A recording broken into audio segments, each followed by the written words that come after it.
What's up, everybody, and welcome back to Sensibly Loud Radio. I am your temporary host, J-Mac, and I am joined by Caitlin Peachy. Caitlin, what's going on? Not much, man. I'm excited to be on here with you. Me too. We're filling in for Carl and Brandon this week. Brandon's gallivanting somewhere on the East Coast, I think North Carolina, and Carl's out doing God knows what. So we're gonna fill in this week. I'm excited though. We're gonna talk top 10 Treehouse of Horrors episodes. We're both probably the biggest Simpsons fans that each other knows. Is that fair? Yeah, definitely. I mean, it's the references that go between you and I's texts are just outrageous all the time, and they're always so weirdly minuscule and odd that only someone like us would get it, right? They apply to very niche pieces of our day. I mean, just like you going through sexual harassment training the other day. Exactly. Just all kinds of Simpsons quotes all over the place. You know, it's just, you can't get away from it. We've done top 10 characters or ancillary characters. I know you'll get to that at some point. But this, it's Halloween time. Halloween's on what, Thursday? Thursday. Yeah, excited. Season. Are you excited? Do you like Halloween? Are you a big Halloween person? You know, I'm a fall person.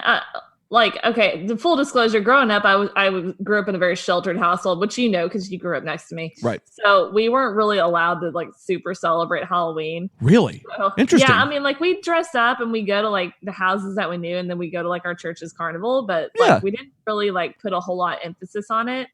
So, I like it, but it's not I like it for the candy corn, but that's about it. Definitely. So, it was more of a trunk or treat type situation for you. Correct. Yeah. It wasn't the full-on spiders and witches and sure all that. I think that's fair. And I was somewhere kind of a cross between those two. I definitely went out around the neighborhood and stuff like that, trick-or-treat and whatnot. But, it was never my favorite holiday in the world, but I don't hate it by any stretch of the imagination either. I mean, it's candy, it's, fun costumes, all that kind of stuff. I've just never been a huge costume person, and I think that's probably my problem with it. That's fair. Austin's not either. It just seems like a lot of work. It's a lot of work, man. And you gotta come up with a theme, and you gotta decide if you want to buy it or if you're gonna make it, and and it just never looks good if you buy it. It's just you gotta make it to really put the work in, and I don't know. It's never been my favorite, and it's kind of funny because when I look at the Simpsons as a whole, these are not even some of my favorite episodes, but some of the so they're each of these episodes for those who aren't so familiar, each of the Treehouse of Horrors episodes, which are the Halloween version of the Simpsons episodes, are 3 panels of many episodes long, and so they're very hit and miss for me. But the ones that hit very hard, I think that's kind of where you're at too. Yeah, definitely. Yeah, I was having a little bit of a hard time trying to figure out what my favorite episodes were. My top one is for sure my top episode. Okay. But the rest of them can kind of go in flux, we were talking about, just depending on the day, depending on when you ask me, I can make a different case. Yeah, exactly. It seems like that's kind of the story of this show, is that it never, we were laughing last night. Claire and I were driving somewhere, and we were talking about Wiggum.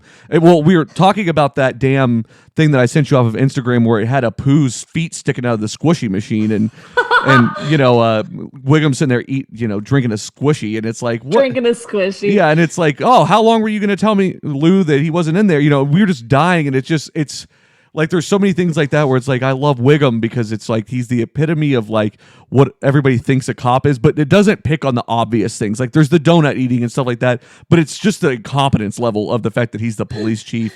It pervades every aspect of his career. It really does, and it just it always creeps in of oh my god, he's my favorite character right now, or Krusty, I love Krusty, all these different people It comes up so often in day-to-day life. And the thing that I always love about these Halloween episodes too is that they're so odd, and it just a lot of times feels like they really sat on an idea for a long time and wanted to make it work somehow and couldn't really figure it out, and they just decided to put it in there.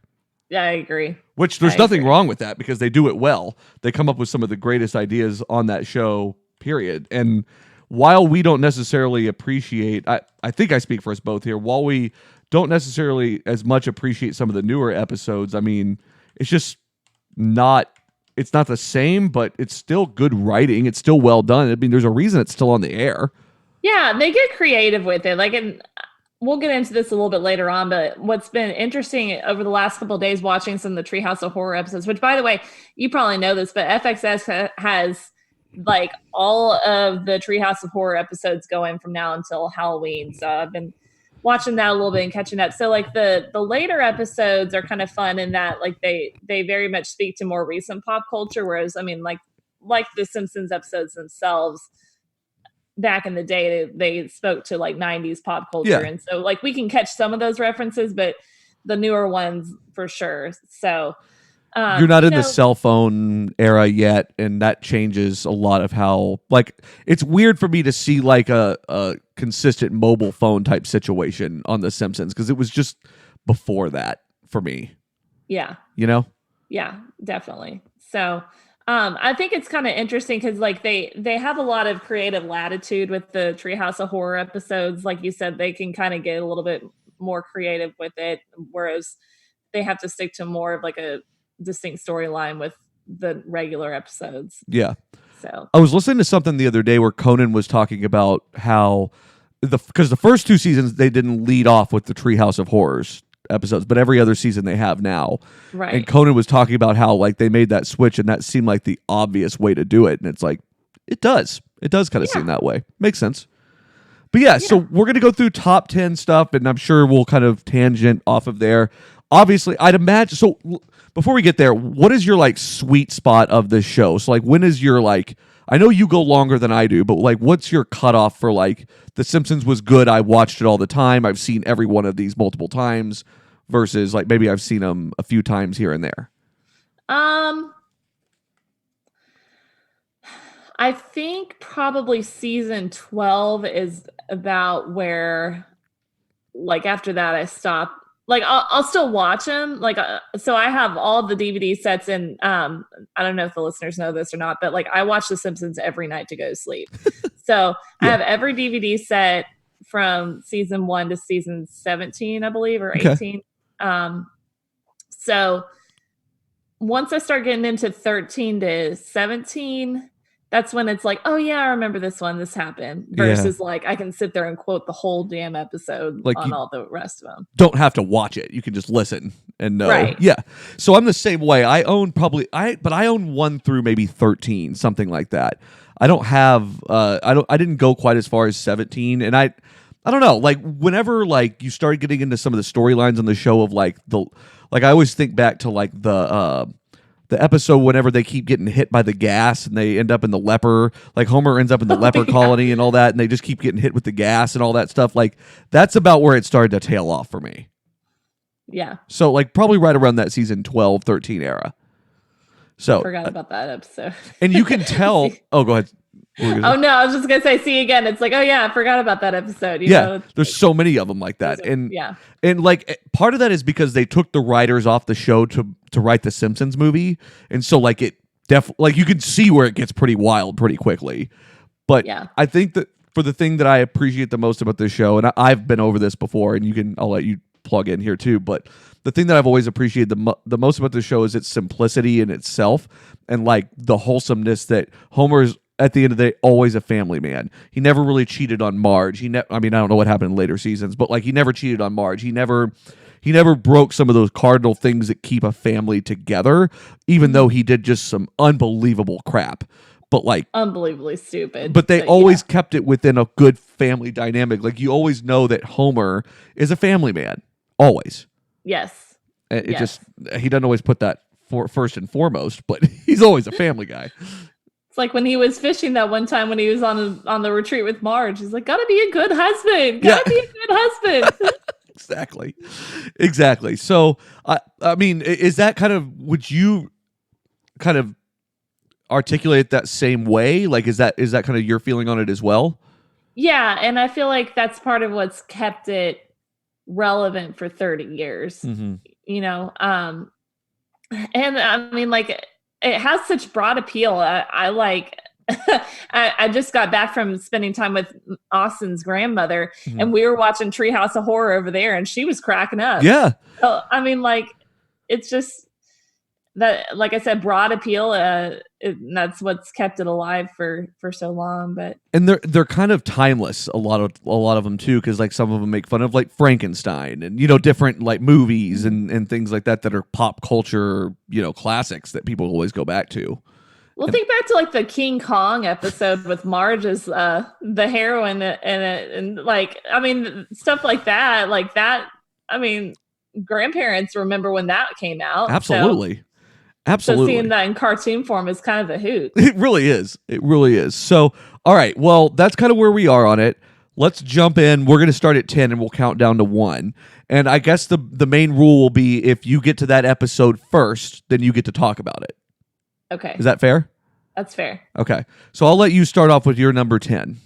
Okay. My number 10 is going to be House of Wax. So that's the one with Pierce Brosnan as the voice of the house. Okay, yeah. Okay. So what all happens in this thing? It starts off by this little like robo salesman coming to the door, and Homer tries to shut the door on him, and he like sticks his foot in the door, and it like spreads like the door jamb and the door apart, and it's got like this little like robotic mechanism to make it where like he can't close the door on him. So they end up buying what they think is a smart house. Mm-hmm. So it's got all these bells and whistles. It'll start a bath for you with a jacuzzi. It like cleans up all your dishes for you. It does all kinds of stuff. So anyway, they start tinkering with it once they get it, and the house talks to them, but it's Pierce Brosnan's voice. Mm-hmm. So anyway, Pierce Brosnan as the house kind of starts to develop a crush on Marge. Oh no. So meanwhile, he's trying to figure out how to get rid of Homer so they can be together. Oh God. So just a calamity of things happen. Yeah. With the house trying to retaliate. So the house keeps trying to kill Homer, and meanwhile Marge figures it out. So it ends up with them like they take the central unit, or what was it? It was like the British charm unit out of the central processing unit of the house. And so that takes away Pierce Brosnan's voice and puts in a voice that's like, thanks a lot, asswipe. Very Italian sounding. They give it to Patty and Selma, and so they're like sitting on the couch talking about their job at the DMV, and the thing starts to try to kill itself because it can't handle it. Because it's either that or MacGyver talk. Yep. Yeah. That's awesome. Yeah, I've only seen that one like once, but that's a great episode. Yeah. Yeah, that one is that mini panel is a great one. And I love that.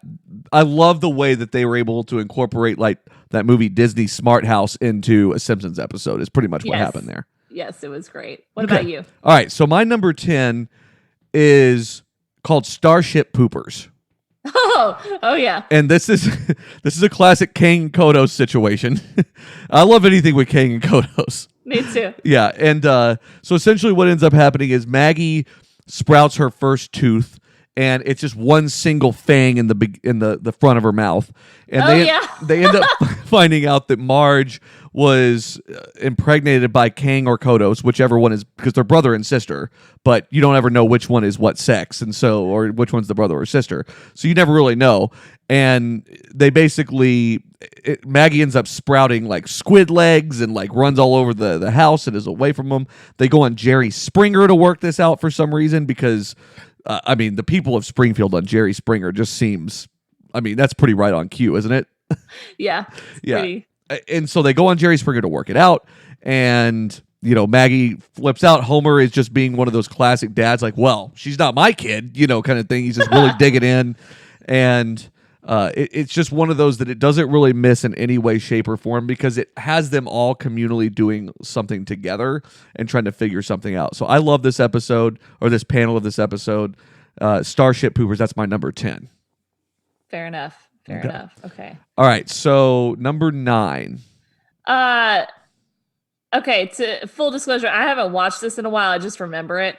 But I'm going to go with one of the older ones. I think this might have even been on like the very first Treehouse of Horror.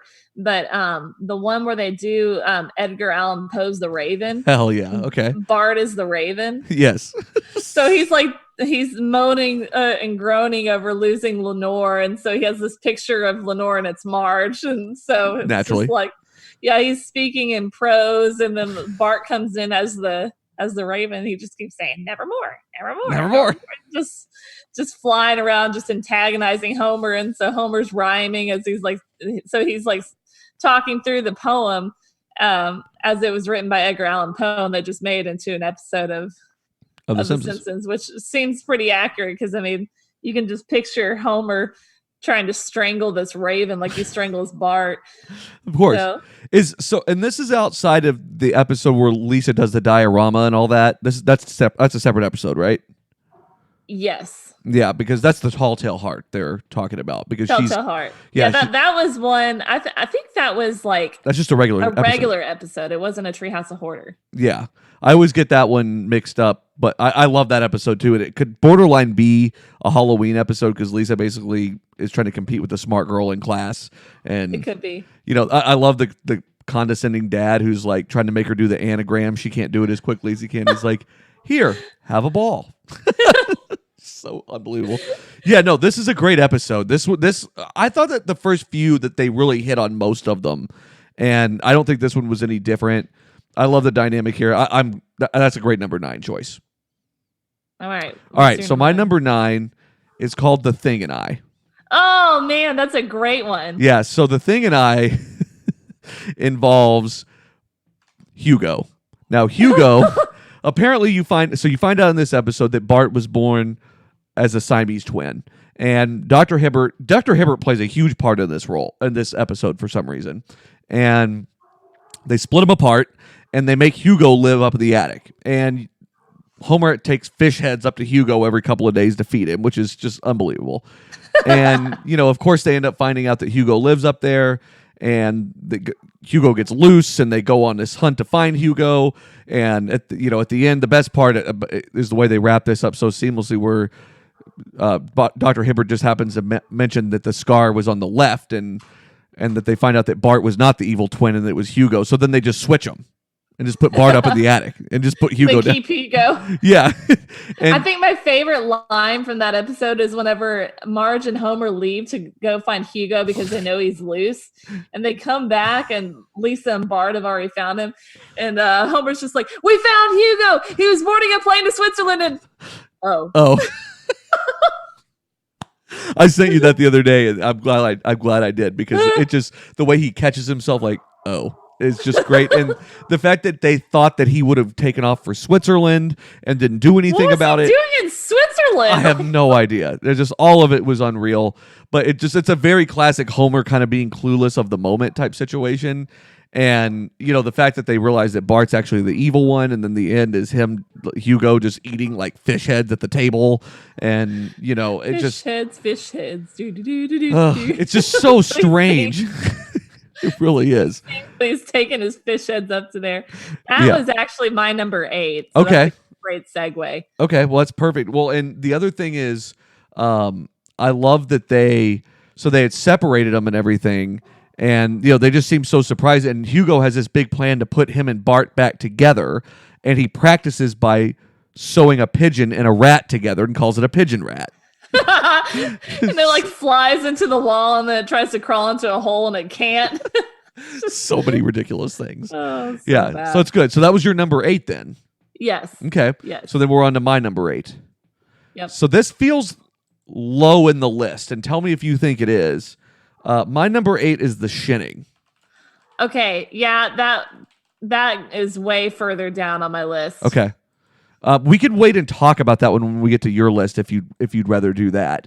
But this one is really, really transcendent across a lot, because I think of how epic the basing it on The Shining is, and just some of the lines we get to. But we'll wait, since it's further on down the list. We'll break our own rule right out of the gate and get further on down the list if you'd like.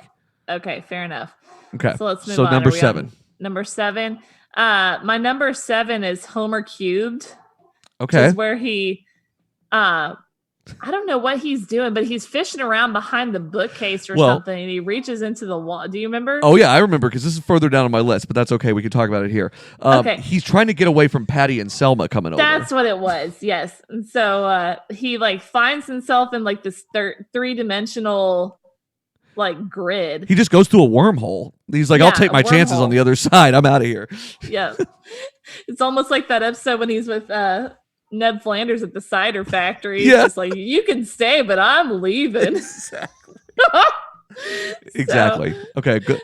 Anyway, so then he finds himself in this third dimension. He's, obviously alarmed. He doesn't know what to think, and so it's got like a street sign on this grid, and like he's like hanging on to it because he's being sucked into a black hole, and so nobody can figure out where Homer's gone. They can hear his voice, but like half of Springfield is at the house trying to figure out what happened to him. So he's like, I'm in a place where I've never been before. And Patty and Selma are like, oh, a shower.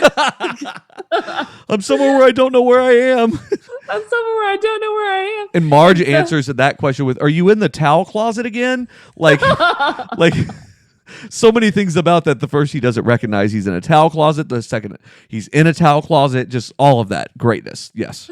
Oh my gosh. Flanders is up on the ladder looking around the room trying to see if he can see him, but can't see anything. Love when he's like, has anybody ever seen that movie Tron? Everyone's like, nope. Yes. Wait, no. No. So the episode ends with him getting sucked into, Bart goes into the dimension to try and save him. Right.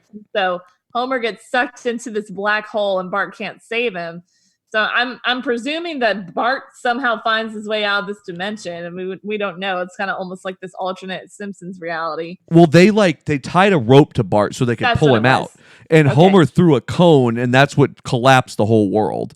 That's what it was. And one of our listeners just put this quote in our chat on Facebook, so I'm going to read it out because it's perfect timing for this. But the world starts to collapse within itself, right? And Bart says, Dad, hey, jump over the hole to the other side. And Homer just goes, piece of cake. Tries to jump, misses it completely. And then he's just like, crap. Yeah. So the best part of this whole little mini episode, and I think this is how the entire episode ends, is he ends up in like reality, like human reality. Mm-hmm. He like falls into this dumpster, but he's still himself as like a cartoon character. And so he's kind of like walking around. He's just like,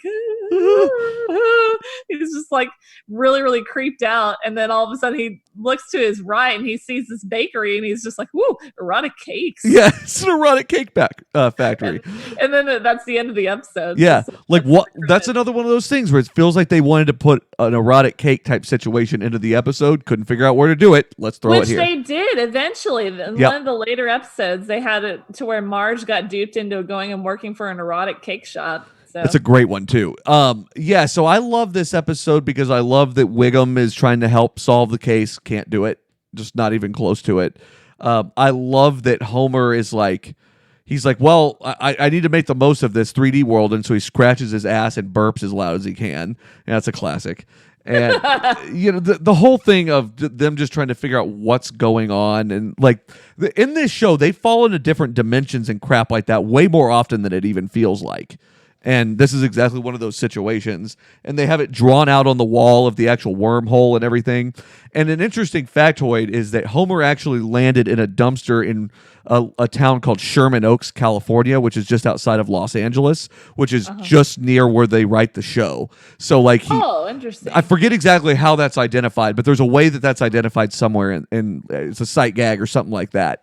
But I actually looked that up or I noticed that whenever I was looking into this episode a little bit, because I mean, it is pretty fitting that he would fall into a dumpster in LA. It just seems pretty gross. Pretty fitting for sure.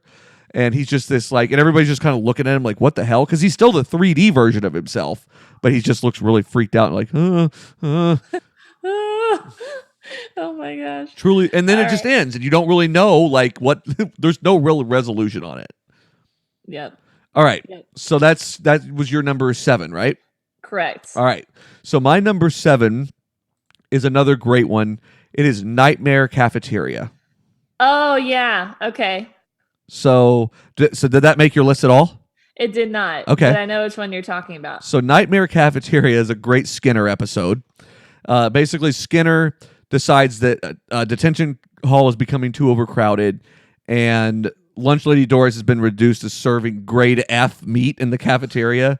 So basically, Skinner decides that they're going to start grinding up the children and start feeding them to the other children, just straight cannibalism. I don't know how he gets there. I really don't.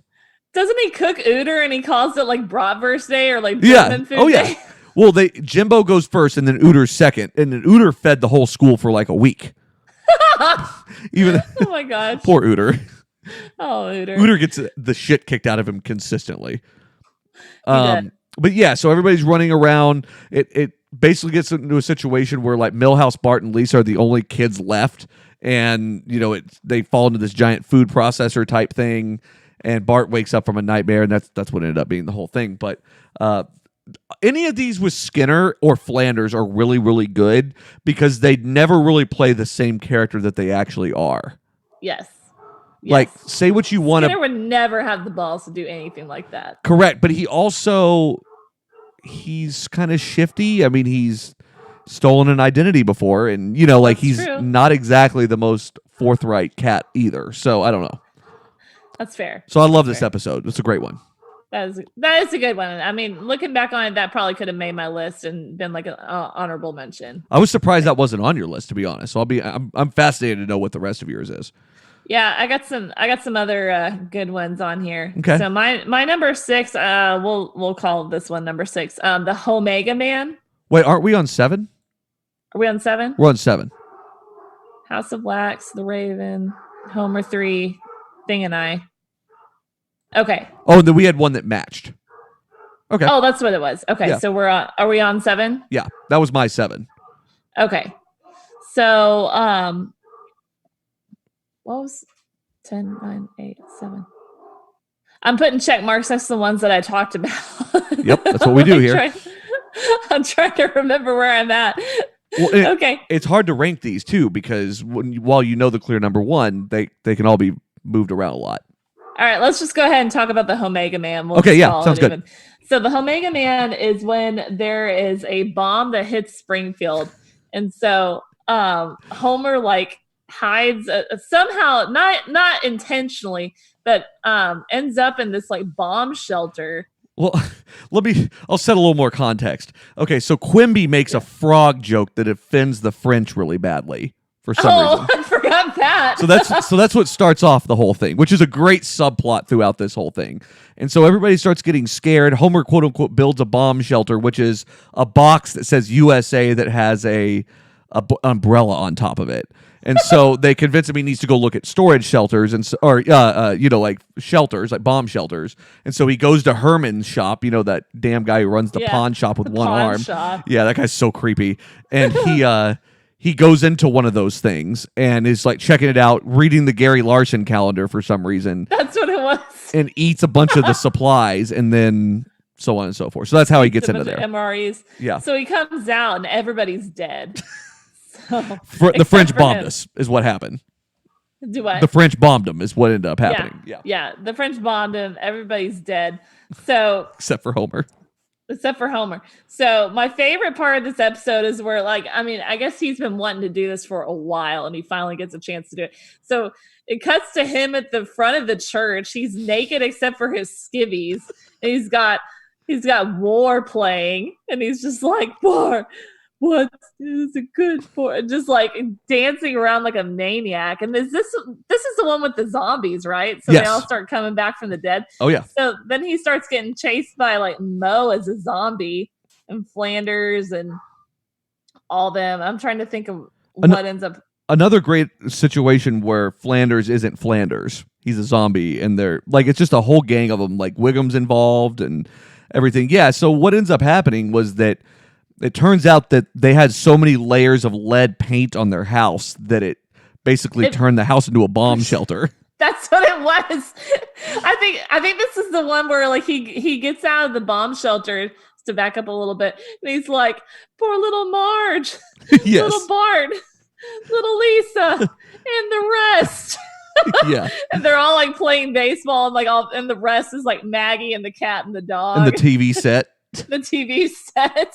Yeah, he's really upset about that. Yeah, absolutely. This is like there's so many like great subplots in this, especially with the frogs and all that, because of course Quimby stands behind his frog joke, it gets them all blown up.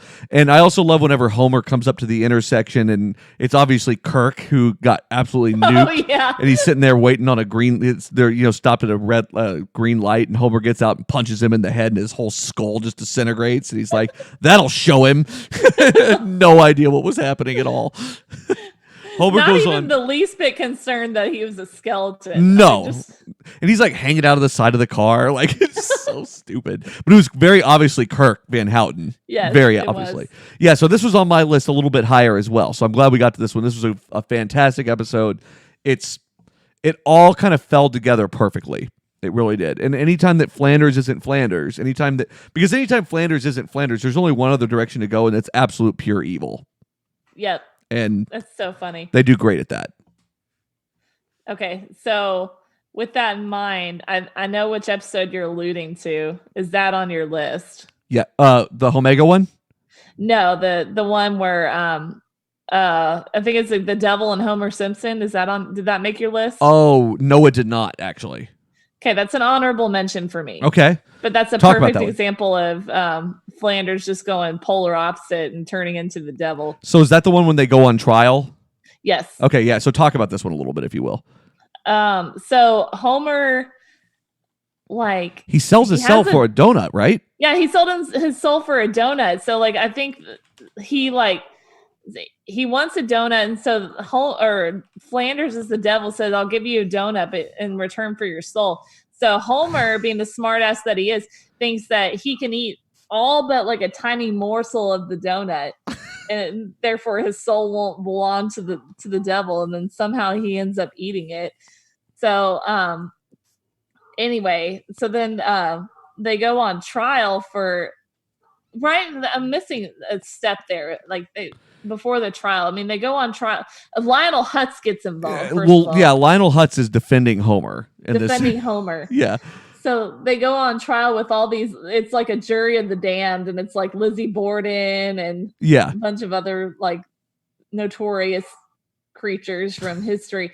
And so they rule in favor of Marge and say that Homer's soul belongs to Marge because that was part of their marriage vows, and so Devil can't have his soul. And Flanders gets real defeated at the end. It's like, oh, yeah. And this actually comes up with one of my very favorite Hutz lines, because Hutz is talking.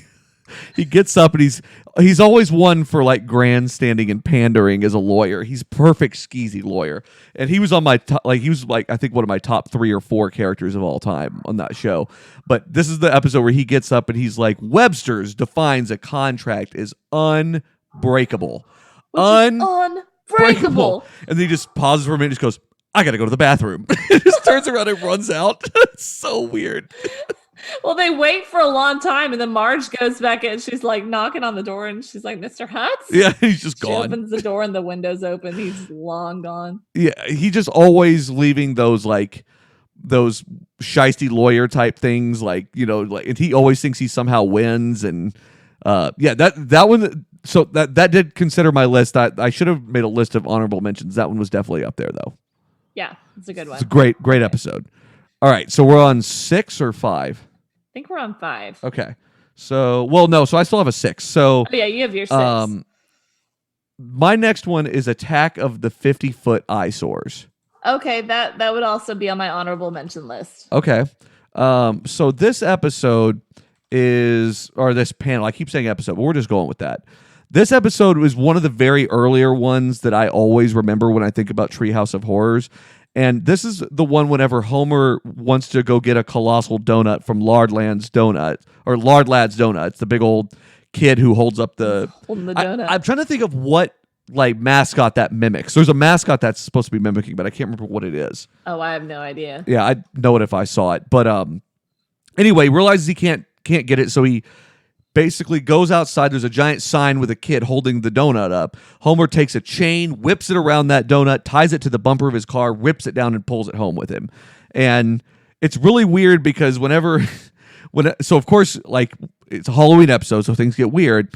What ends up happening is the lard lad comes alive to go look for his donut and goes and rings Homer's doorbell. He's laying in his underwear with like the stocking cap on top of his head, but it looks like a condom, which is always really weird. And he's just drinking a beer in his underwear, laying inside the big donut in the living room. And it's just like, why are you doing this?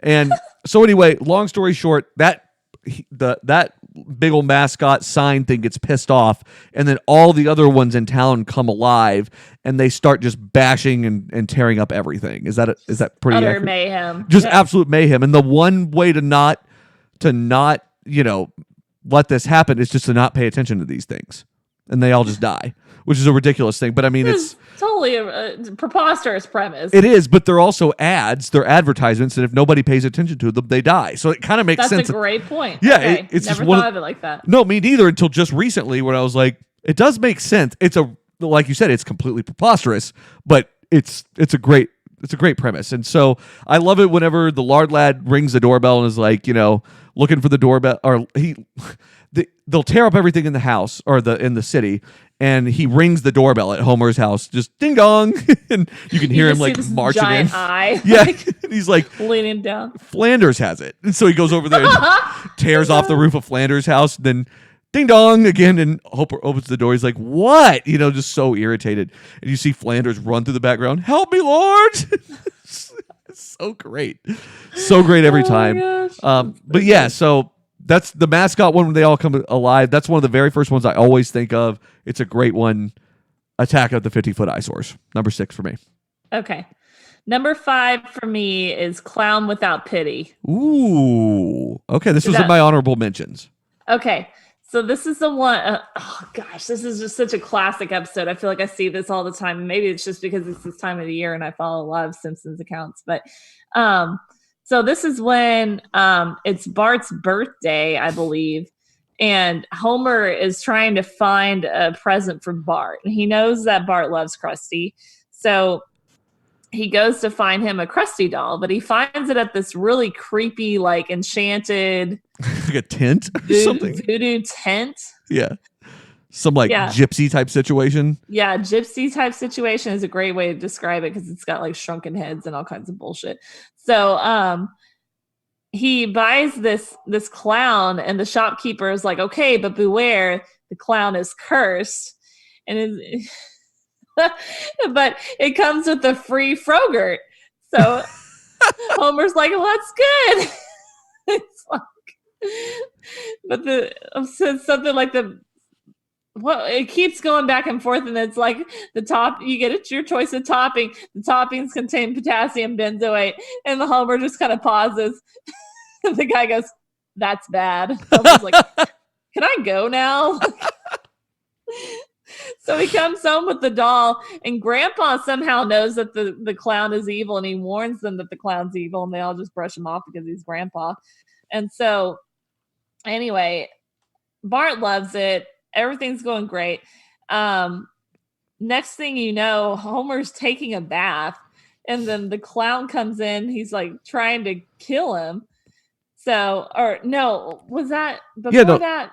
He was sitting on the couch, and the clown starts talking to him. He's like, "My name is Krusty, and I'm going to kill you." And he's just like, hee hee. And then he's like, "No, I'm going to kill you, Homer Simpson." And he starts chasing him with a knife. Yeah. So weird. So then, and then at that point later on, that's whenever he's taking the bath and the clown comes in and tries to kill him again.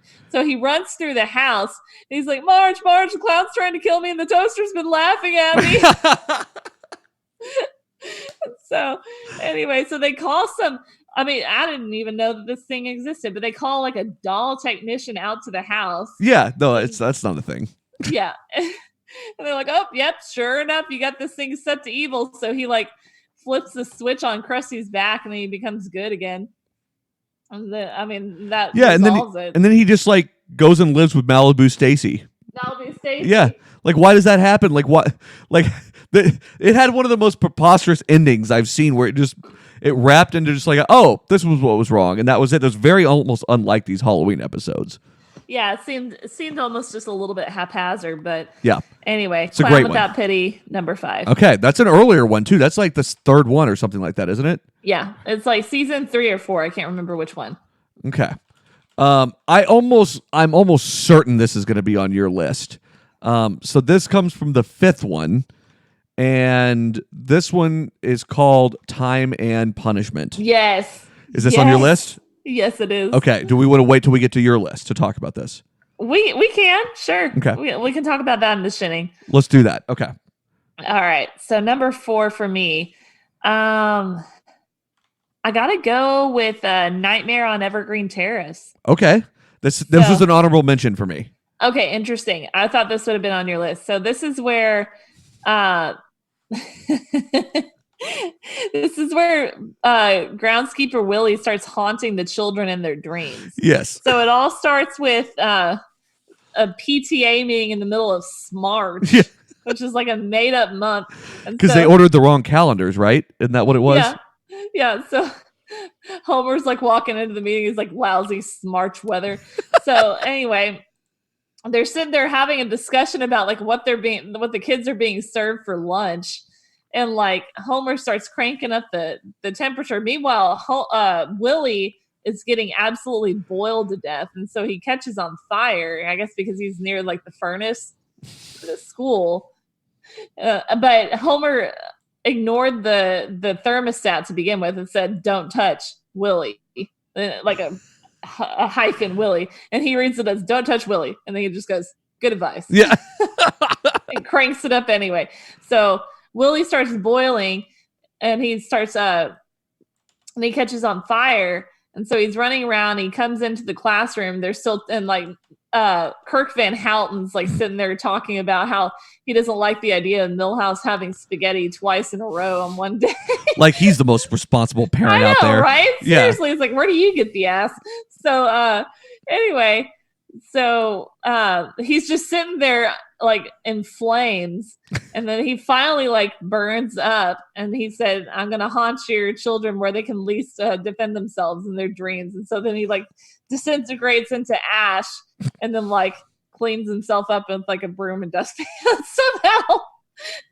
So then, the broom and dustpan just comes together and cleans it up. They come together and they clean him up.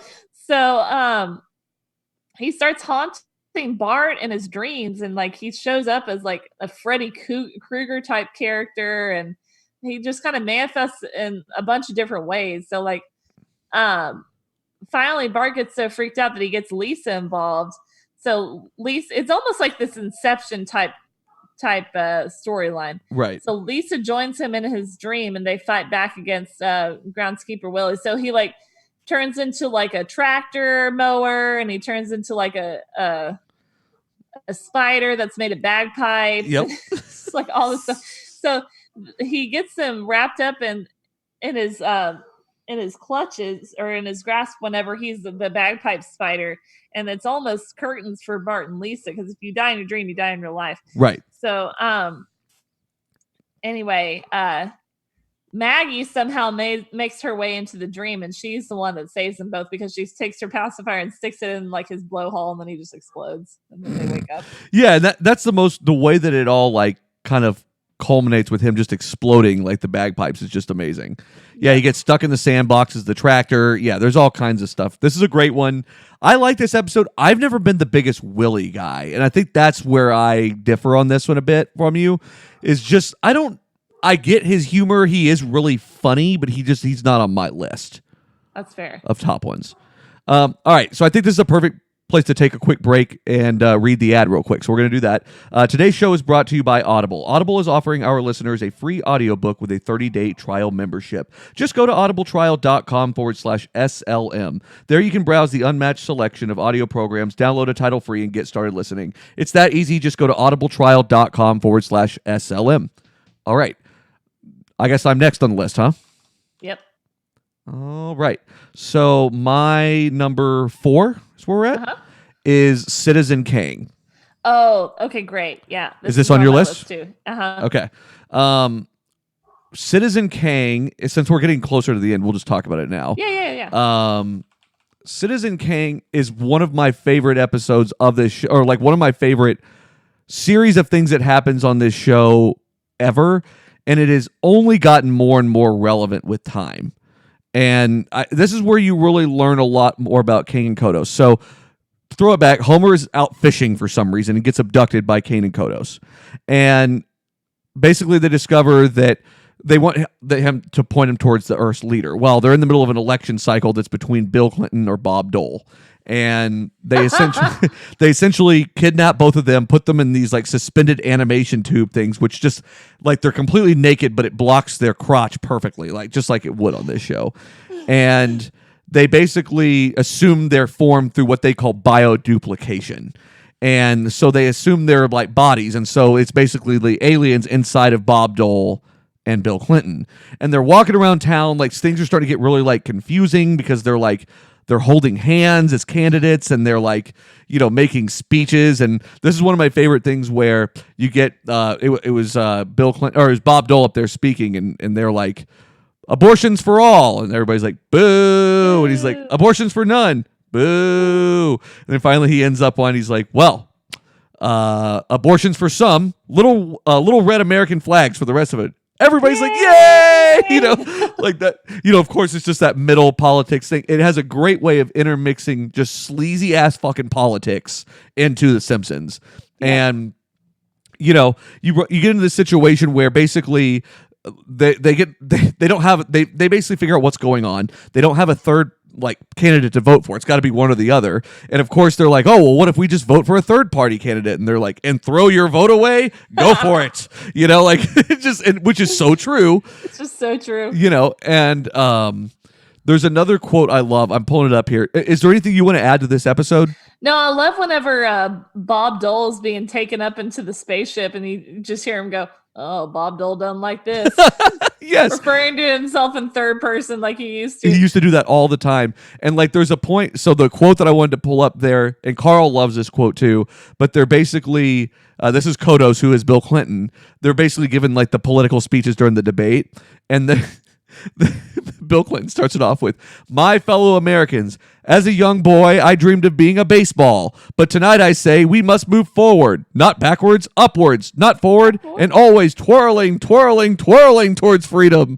And it just, that quote gets me so often because it's so sleazy politics of like, you don't want to really go one way or the other. But right. It still gets people riled up. I mean, the people of Springfield just eat it up. Exactly. And at the end of the day, if you think about just fighting over 200, some odd years of this country of America in general, it always goes one way or the other. So it always is just spinning, spinning, spinning. You're not really ever getting anywhere. And it's so like the way that they comment on actual politics and how none of that has changed even in 2019. The way they comment on it is absolutely brilliant. It's so timeless. It just gets me every single time I see this episode. It's so great. Of course, towards the end or whatever, when Kang ends up winning or whatever, and Marge is pissed off about how it's all going. They're all enslaved and they're all doing all these different jobs or whatever. And you get the Homer, don't blame me. I voted for Kodos. It's just so stupid. So funny. The whole thing is so stupid. Yeah. A great episode. Yep. So Citizen Kang was my number 3. So that's a perfect segue. Perfect. My number 3 was actually the Omega Man. We already talked about. Okay. Great. Yeah, that was a good one too. Okay. So number 2. My number 2, so runner-up, is Time and Punishment. Okay. So I know that this was further up on your list. Like, this was number 5 for me. Number 5? Okay.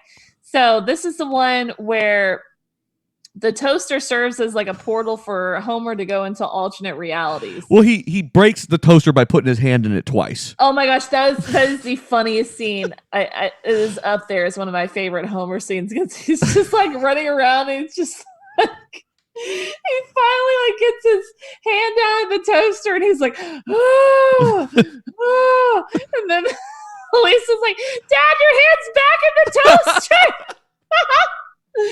It gets me every single time. Running around like with his hand in the toaster all over again. It's just so funny. Yeah, the whole sequence plays out all over again. And so he takes it to the garage to fix it, and he turns it into a time machine because Homer's never good with tools. Yes. So he ends up in an alternate reality with like dinosaurs or not alternate reality. He goes back in time. And so he recalls what his dad told him, which I don't know why Grandpa would have thought about this. This was that scene. You and I have actually recently talked about this, where there's that time of The Simpsons where everything Homer went back to was, I remember what my dad told me on my wedding day. And that's what it was. And if you put all those things together, it's just a nonsensical, I mean, it's all over the place. And this is one of those things. Yep. So he tells him if he goes back in time not to step on anything because he might change the butterfly effect. What the present day is. So he comes back and like his family's doing all kinds of weird stuff. And then finally he has like one reality where it's like perfectly like amazing. He's got this amazing house. Like they're obviously very well to do. And so he still freaks out and goes back via the toaster back in time. And then like Marge just says, "Oh, look, it's raining again." And it's like raining donuts. I mean, it's just like it would have been Homer's perfect reality to live in. So anyway, he finally makes it back to what he presumes is a normal future for him and his family. And then come to find out they've all got like lizard tongues, so they're eating like lizards, and he's just like, close enough. Yeah, so a couple of things happen here. I'll add to that. One, Homer smashed a mosquito, and Flanders becomes evil. That's right. I forgot about that because wasn't there a rapper that did like a Ned Flanders song about... Yeah. Oh, yeah. I forget who it is, but I know exactly what you're talking about. Yep. He also unleashed the common cold and just killed the entire dinosaur population. They all start like collapsing. Yeah, they all did like right away.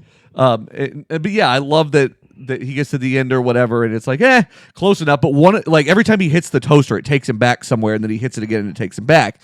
And one of the realities he got to was that donuts didn't exist, and he wasn't having any of that.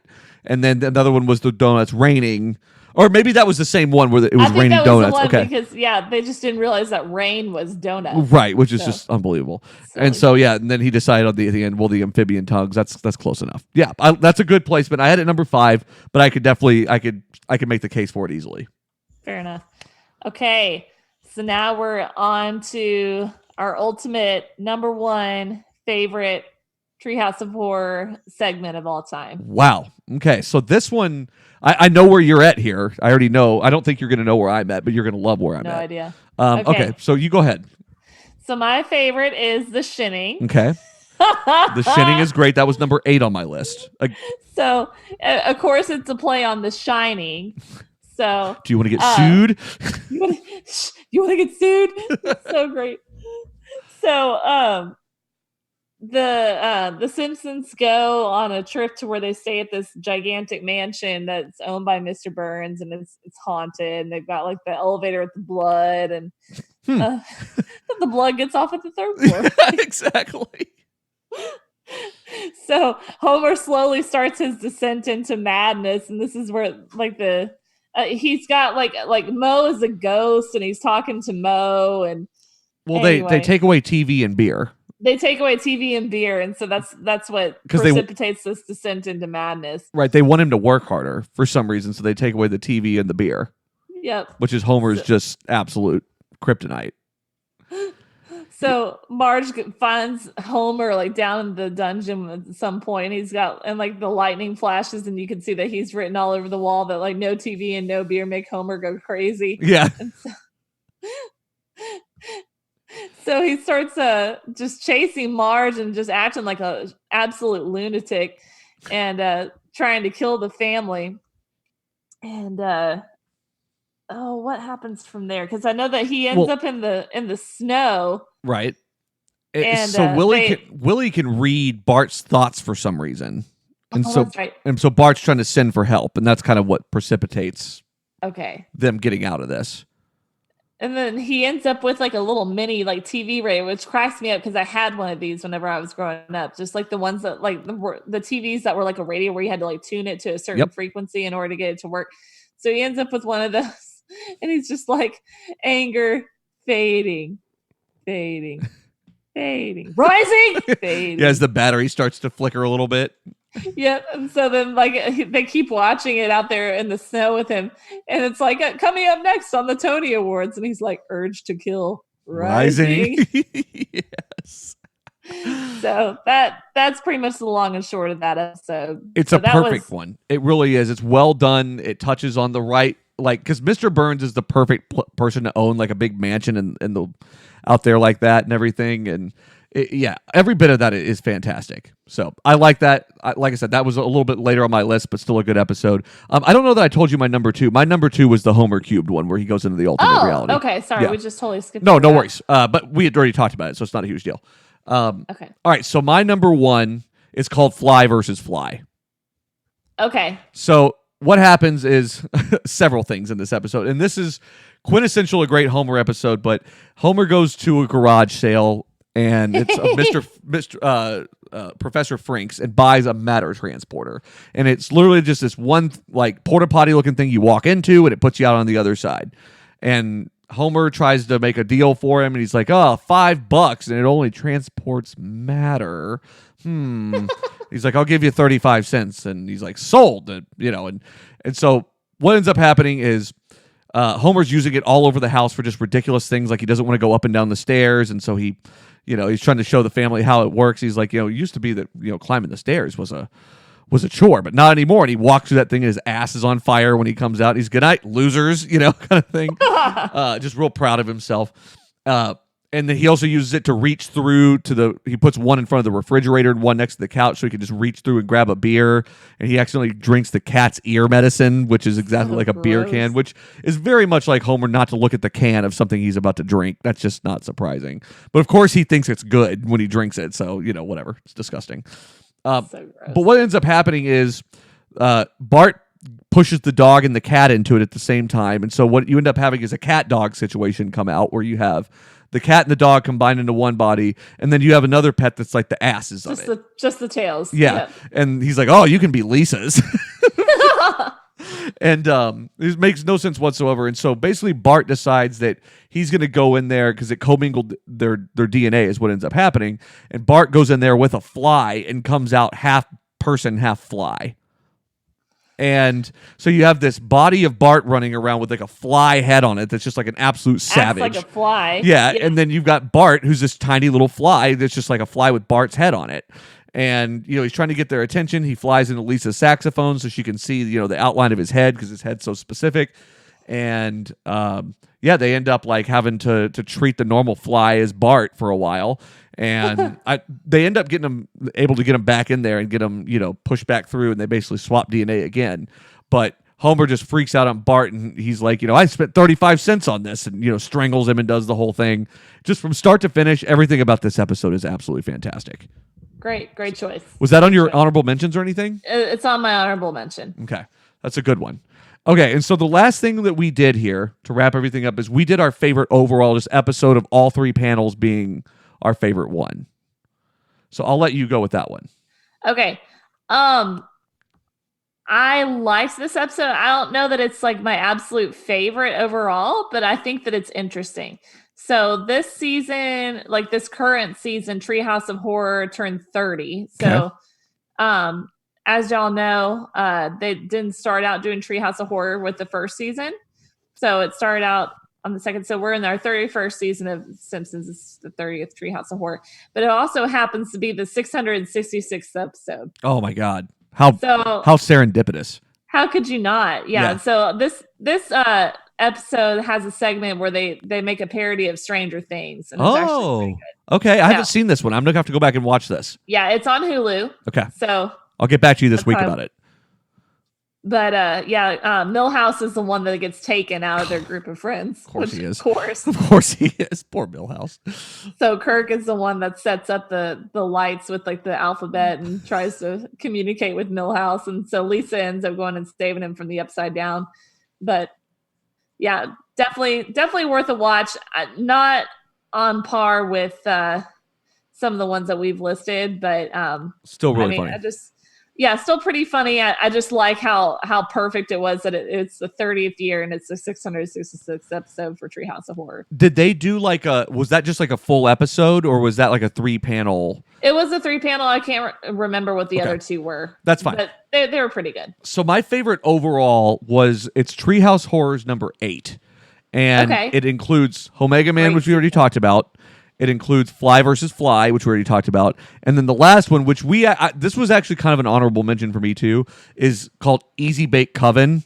And this is the one when they're back in older times and Homer's dressed up in the costume of I Dream of Jeannie for some reason. And it's the witches, like it's Patty, Selma, and Marge, and they basically decide to steal this children's souls, but they're in trying to figure this out. They're like, oh, well, we're just going to take their shoes, but their souls sounds like a lot better of an idea. You know, it's absolutely fantastic. Great. That's a great episode. I love that one. It really is. I love that season too. That's just an amazing season. I think we've talked about that before. Right in the prime. It really is.